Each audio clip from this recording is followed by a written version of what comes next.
नमस्ते दोस्तों, स्वागत है आप सबका इंडियन डिश विद में। आज मैं आपके लिए एक ऐसी रेसिपी लेकर आई जो घर में रखी सामग्री से बनकर तैयार हो जाती है। तो आप भी इस रेसिपी को जरूर ट्राई करें और अगर अच्छा लगे तो प्लीज लाइक शेयर सब्सक्राइब करें। तो चलिए रेसिपी शुरू करते हैं। इस रेसिपी के लिए मैंने यहाँ पे 4 कप गेहूं का आटा ले लिया, जो नॉर्मली घरों में रोटी बनाने के लिए इस्तेमाल करते हैं। वजन से देखें तो हमने यहाँ पे आधे किलो गेहूं का आटे का इस्तेमाल किया है। मोरन के लिए मैं यहाँ पे 25 ग्राम ऑयल का इस्तेमाल करूंगी। आप चाहे तो घी का भी इस्तेमाल कर सकते हैं या फिर मक्खन का। साथ में मैं यहाँ पे डालूंगी 1/4 चम्मच नमक। इससे हमारी जो रेसिपी है उसका टेस्ट बैलेंस हो जाएगा। बाकी आप अगर चाहे तो नमक को स्किप भी कर सकते हैं। अब आटे को मोरन के साथ में एक बार अच्छी तरह मिक्स कर लेना है। इस तरह हाथों से मसलते हुए, आप चाहे तो दोनों हाथों का भी इस्तेमाल कर सकते हैं।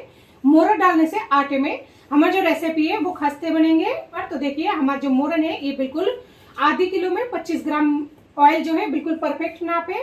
आप इस तरह से पता कर सकते हैं हमने जो मोरन लिया वो परफेक्ट है कि नहीं। आटे को मुट्ठी बंद करेंगे तो आटा जो है इस तरह से बन जाएगी, यानी हमने जो मोरन लिया था वो बिल्कुल परफेक्ट है। और अगर मुट्ठी बंद नहीं हो रही है तो आप उसमें थोड़ा सा मोरन और डाल सकते हैं। देख सकते हैं हमारे ये जो आटा है मोरन के साथ में अच्छे से मिक्स हो चुकी है। मैंने यहाँ पे नॉर्मल टेम्परेचर पर पानी ले लिया है। थोड़ा थोड़ा मात्रा में पानी डालते जाएंगे और आटे को हम एक डो तैयार कर लेंगे। आप चाहे तो पानी की जगह पे गुनगुना दूध यानी कि रूम टेम्परेचर पर जो दूध होती है उसका भी इस्तेमाल कर सकते हैं। दोस्तों आप देख सकते हैं हमने यहाँ पे डो को लगाकर तैयार कर लिया है। ये जो डो है ये बिल्कुल मटरी के लिए हम जिस तरह से आटा तैयार करते हैं ये उसी तरह का लगाना है। ना तो ये बहुत ज्यादा सॉफ्ट करना है और ना ही ये इससे ज्यादा टाइट करना है। तो आप देख पा रहे होंगे ये बिल्कुल जिस तरह मटरी के लिए हम आटा लगाते हैं वैसा ही है।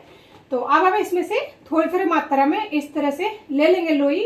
छोटी छोटी इस तरह से हाथों से दबाते हुए हल्के हाथों से फिर इस तरह दबा देंगे तो देख सकते हैं ये एक शेप की तरह आ जाएगा। तो इसी तरह से हम सारे बनाकर तैयार करेंगे। और इस डिजाइन को जो है मुठरी बोलते हैं, यानी कि मुठरी उतारना भी कहते हैं। तो चलिए इसी तरह हम सारे मुठरी को बनाकर तैयार कर लेते हैं। बहुत ज्यादा बड़ा ना बनाए, नहीं तो फ्राई करते वक्त अंदर से कच्ची रह जाती है। और अगर मीडियम साइज की बनाएंगे तो जिस टाइम आप फ्राई करेंगे वो अंदर तक फ्राई हो जाएगा। तो देखिए इसी तरह का बनाना है। इसे बनाना बहुत ही आसान है और बहुत ही सिंपल है। और ये जो है 2 मिनट में बनकर तैयार हो जाती है। इसके साथ ही देख सकते हैं देखने में भी ये कितना प्यारा लग रहा है। हमने यहाँ पे सारे मुठरी को जो है बनाकर तैयार कर लिया है। तो देख सकते हैं आधे किलो आटे में यहाँ पे 10 मुठरी बनकर तैयार हुए हैं। कढ़ाई में 1 बड़ी चम्मच घी ले लिया है। आप चाहे तो ऑयल का भी इस्तेमाल कर सकते हैं। इसको अच्छी तरह पिघला लेना है। इसी के साथ मैंने यहाँ पे गोंद ले लिया है 25 ग्राम जितना। अगर आपके पास गोंद ना हो तो आप इसे स्किप कर सकते हैं, लेकिन गोंद डालने से घुटनों में दर्द या शरीर में कोई भी कमजोरी थकान वगैरह होती है वो दूर हो जाती है। इसके साथ ही जो लड्डू बनेगी यानी हमारी जो रेसिपी बनेगी उसका टेस्ट भी दुगुनी हो जाएगी। तो गोंद को हम यहाँ पे डालकर फ्राई कर लेंगे। थोड़ी थोड़ी मात्रा गोंद को लगातार चला लेना है ताकि ये आसानी से फूल जाए। और बहुत ज्यादा गोंद ना डालें, नहीं तो आपस में चिपक जाती है। गोंद को फ्राई करते वक्त गैस को धीमा ही रखें, नहीं तो आपका जो गोंद है वो जल सकती है। तो देख सकते हैं हमारा जो गोंद है कुछ ही सेकंडों में फ्राई होकर बिल्कुल रेडी है। तो चलिए गोंद को उतार लेते हैं। इसी घी में अब मैं यहाँ पे डालूंगी बादाम। मैंने यहाँ पे 10-12 बादाम को जो है काट कर ले लिया। 10-12 काजू, 10-12 पिस्ता। इन सारे ड्राई फ्रूट्स को धीमे गैस पर फ्राई करना है। ध्यान रहे ड्राई फ्रूट्स को फ्राई करते वक्त गैस को तेज बिल्कुल ना करें। ड्राई फ्रूट जो है जल्दी फ्राई हो जाती है। अगर आप गैस तेज करेंगे तो ड्राई फ्रूट हो सकता है जल जाए। मैं यहाँ पे ड्राई फ्रूट को काटने के बाद में फ्राई कर रही हूँ। आप चाहे तो फ्राई करने के बाद भी काट सकते हैं। ड्राई फ्रूट को फ्राई कर लेने से इसका जो टेस्ट है वो दुगुनी हो जाती है, यानी खाने में स्वाद और भी ज्यादा बढ़ जाता है। फिर आधे मिनट तक लगातार चलाते हुए काजू और बादाम को चला लिया है, यानी फ्राई कर लिया है। तो देख सकते हैं इसका जो कलर है हल्का सा मतलब चेंज होने लगी है। अब मैं यहाँ पे 10-12 किशमिश को डालूंगी। किशमिश को लास्ट में इसलिए डाल रही हूँ क्योंकि किशमिश जल्दी फ्राई हो जाती है, अगर पहले डालेंगे तो जल सकती है। इसी के साथ मैंने यहाँ पे 50 ग्राम नारियल को यानी सूखे नारियल को ग्रेट कर लिया है। आप चाहे तो फ्रेश नारियल का भी इस्तेमाल कर सकते हैं। इन सारे सामग्री को हम लगातार चलाते हुए फ्राई कर लेंगे। तो जी आप देख सकते हैं हमारे सारे ड्राई फ्रूट जो है भूनकर बिल्कुल रेडी है। तो अब हम गैस को ऑफ कर देंगे।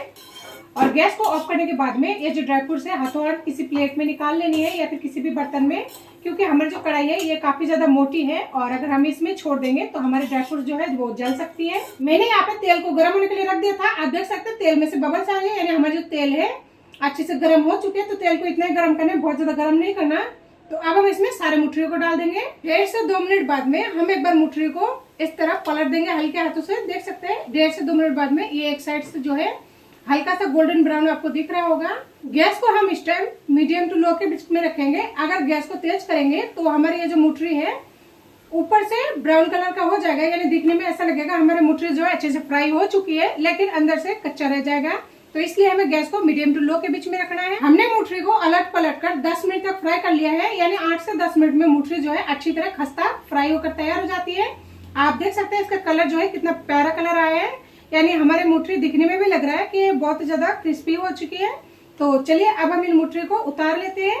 हमने मूठरियों को इस थाली में उतार लिया था, तो ये जो मूठरी देख पा रहे होंगे हम हाथों से छू पा रहे हैं।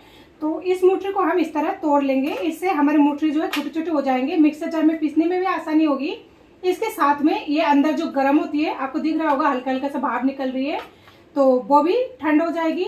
इसे बहुत ज्यादा ठंडा नहीं करना, यानी जब ये गुनगुना गर्म रहे तभी हम मिक्सर जार में पीस कर इसे तैयार कर लेंगे। हमने यहाँ पे सारे मूठरियों को मिक्सर जार में इस तरह दरदरा पीस कर तैयार कर लिया है। आप देख सकते हैं ये जो है बहुत ही अच्छी तरह पीस चुकी है, लेकिन मैंने इस मूठरी को बिल्कुल ही नहीं छाना है। इसमें जो है एक दो छोटे छोटे टुकड़े रह गई है। आप चाहे तो इसे छान कर ले सकते हैं, इससे सारे जो है दाने बरोबर आएंगे। लेकिन अगर एक दो टुकड़े इस तरह से रह जाए तो कोई दिक्कत नहीं है, मैं इसे ऐसे बनाऊंगी। इस तरह से बनाने से खाने में जो एक दो वाइट आती है ना, उससे बहुत ही अच्छा लगता है। मैंने यहाँ पे 4 इलायची को छिलका समेत दरदरा कूट लिया है ओखली में, तो इसे डाल देंगे। आप चाहे तो इलायची पाउडर या फिर इलायची के छिलकों को हटाकर बीजों का भी इस्तेमाल कर सकते हैं, यानी बीजों को दरदरा कूट कर डाल सकते हैं। इसके साथ ही हमने यहाँ पे जो मेवा लिया है, आप चाहे तो ये जो गोंद है, ये जो फूले भी कहते हैं इसे, तो इसे आप इस तरह से मसल कर, यानी किसी भी चीज में इस तरह मसल कर डाल सकते हैं पाउडर बनाकर। लेकिन मैं इसे साबुत डालूंगी, इससे खाने में जो बाइट आएगा वो बहुत अच्छा टेस्ट आएगा। बाकी सारे मेवों को भी साथ में डाल देंगे। मिठास के लिए मैंने यहाँ पर चीनी का पाउडर बनाकर ले लिया है। आप चाहे तो चीनी की जगह पे आप इस्तेमाल कर सकते हैं, या फिर मिश्री का पाउडर बनाकर। मैंने यहाँ पे आधी किलो गेहूं के आटे में 200 ग्राम चीनी का पाउडर का इस्तेमाल किया है। आप चाहे तो मीठा कम या फिर ज्यादा कर सकते हैं। मैंने यहाँ पे 200 ग्राम घी लिया है। आप चाहे तो घी को कम या फिर ज्यादा ले सकते हैं, लेकिन गुनगुना घी होना चाहिए और इसके साथ घी पिघला हुआ होना चाहिए। अब हम यहाँ पे हाथों की सहायता से इस तरह सारे सामग्री को अच्छे से मिक्स कर लेंगे। ध्यान रहे जब आपका आटा गर्म रहे उस टाइम आप चीनी को ना डालें, नहीं तो चीनी पिघलकर पानी निकलने लग जाएगा। तो देख सकते हैं हमारी ये जो मिश्रण है अच्छे से मिक्स हो रही है। जब आपका आटा गुनगुना गर्म हो उसी टाइम आप चीनी को डालें। चीनी या फिर गुड़ या फिर साथ में सामग्री यूज किया है वो बिल्कुल परफेक्ट है। तो आप भी अगर इस नाप से बनाएंगे तो आपका लड्डू है वो परफेक्ट बनेगी। और अगर आपको घी इसमें कम लग रही है तो आप ऊपर से घी गर्म करके डाल सकते हैं।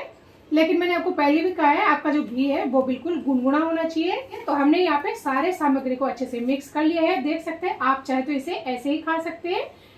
कई लोगों को दालों के साथ खाना भी ये बहुत ही अच्छा लगता है। चलिए अब हम इसको हल्के से हाथों से इस तरह दबा देंगे ताकि ये बहुत जल्दी ठंडा ना हो जब तक हम लड्डू बनाएं, नहीं तो ठंड ज्यादा होने पर लड्डू नहीं बन पाएंगे। अब हम इसमें से थोड़ा थोड़ा ले लेंगे, जितने बड़े साइज का आप लड्डू बनाना चाहे उतने बड़े साइज का ले लें और उसके बाद में इस तरह हल्के हाथों से दबाते हुए लड्डू बनाकर तैयार करें। दोस्तों यकीन मानिए घर में रखी सामग्री से बहुत ही बढ़िया लड्डू बनाकर आप तैयार कर सकते हैं। इसके साथ ये काफी ज्यादा प्रोटीन विटामिन से भरपूर है।